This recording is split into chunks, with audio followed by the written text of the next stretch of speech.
Murakoze. Musinga ni murumuna wanjye kandi dukundana cyane kuva tukiri abana batoya. Musinga rero twagiye twiga hamwe, aho ngiye kwiga akaba ariho aza kwiga. Musinga akaba nk'umwana wanjye, namukundaga urukundo rwinshi ku buryo nawe atamenyaga ngo nakohe amafaranga yo kumwitaho. Hanyuma turangije kwiga mu buzima bwari bugoye ntasobanura nonaha, ariko nabwo dutangirira hamwe ubuzima bwo gukora. Hari umugabo uri hano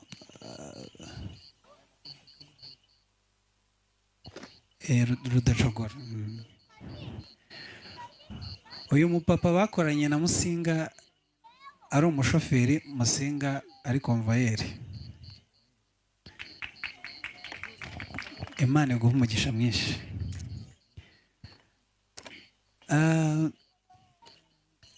Icyo gihe nigaga umuziki njyewe,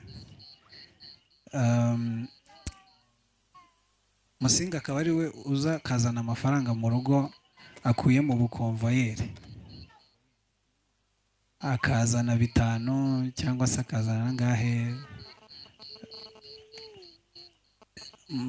kubera uno mugabo kandi bakoranye neza.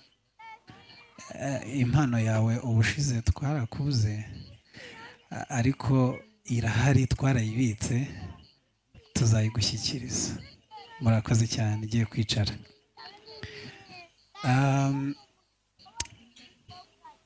Umunsi umwe rero pasiteri nawe anyegere, mu by'ukuri anyegere pasiteri. Pasiteri twamuhaye impano, ni papa wacu, mwabibonye, ni papa wacu kandi turamukunda nka papa nyine, kuko njyewe namubonye twabisengeye. Nagiraga igikomere cyo kubura papa, nkavuga ngo iyo papa bakiriho simba ameze gutya n'ibindi byinshi, ariko Imana iza kuma papa.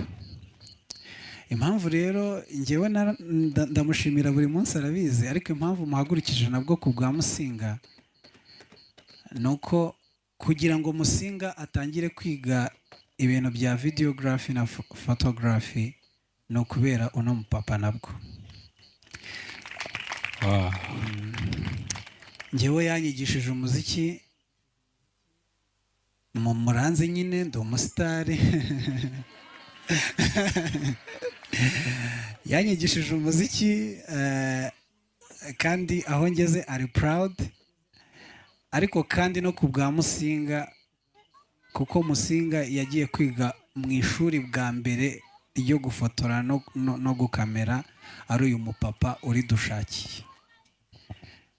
Imana iguhe umugisha pastor. Twaguhaye impano, ariko n'ubundi nta kintu dufite usibye kugukunda gusa. Usibye kugukunda, naho ibyacu byose ni nkaho ari ibyawe. Ni ukuri turagushimiye cyane. Imana iguhe umugisha and your beautiful wife. Thank you so much. Hanyuma rero Musinga turabana gutyo. Musinga turakorana, ibyanjye bikaba ibye, nawe ibye bikaba ibyanjye. Ni wa muntu ushobora gukenera amafaranga nkabwira ngo yampe, nawe yakenera ndekayama, nta muntu, nta deni. Sinzi niba muri kubyumva. Ni wa muntu niba sinzi ukuntu nabibabwira nyine, mbese byaracanganye gutya, bimeze gutya, nta wamenya ngo iby'uyu nguyu ni, nta wishyuza undi, mbese bimeze gutya. Noneho rero bigiye kuba ngo bifatane neza, ni ampuza na Dorcas. niwe wampuje na Dorcas. ni ukuvuga ngo rero nkiri aho ngaho muri kumva ko nshatse impano namuha sinazibona, ariko arabizi ko ibi bintu byose biri aha ngaha n'ubundi twari turi kumwe tumeze gutya. Musinga rero ngire gutya njye kubona haje umukobwa. Umunsi wa mbere duhuye twari turi kumwe na Dorokasi. Vanessa mbone atuzaniye impano, ariko ibyo na Musinga ntitwari tubizi. Havuga ni kariya gakobwa ni keza, ariko ndabona ari gatoya, byibuze basi kaberana na Cyusa rihera. Cyusa ni muramu wanjye. Noneho kumbi simenye ko hari ibintu bigenda hano kwa Musinga. Umunsi rero nabimenye biranshimisha cyane. Vanessa rero turakorana muri company nabwo. Uyu Vanessa mubona rero azi gushaka amafaranga. Ubundi ahantu hose tuzi havi note ni Vanessa dutumayo. Vanessa niwe udiringa amasoko yose. Vanessa niwe uvugana n'abakiriya. Abakiriya bavuga ati bari abantu rero nubwo ari abakozi b'Imana bafite agakobwa kazi gushaka amafaranga bakorana.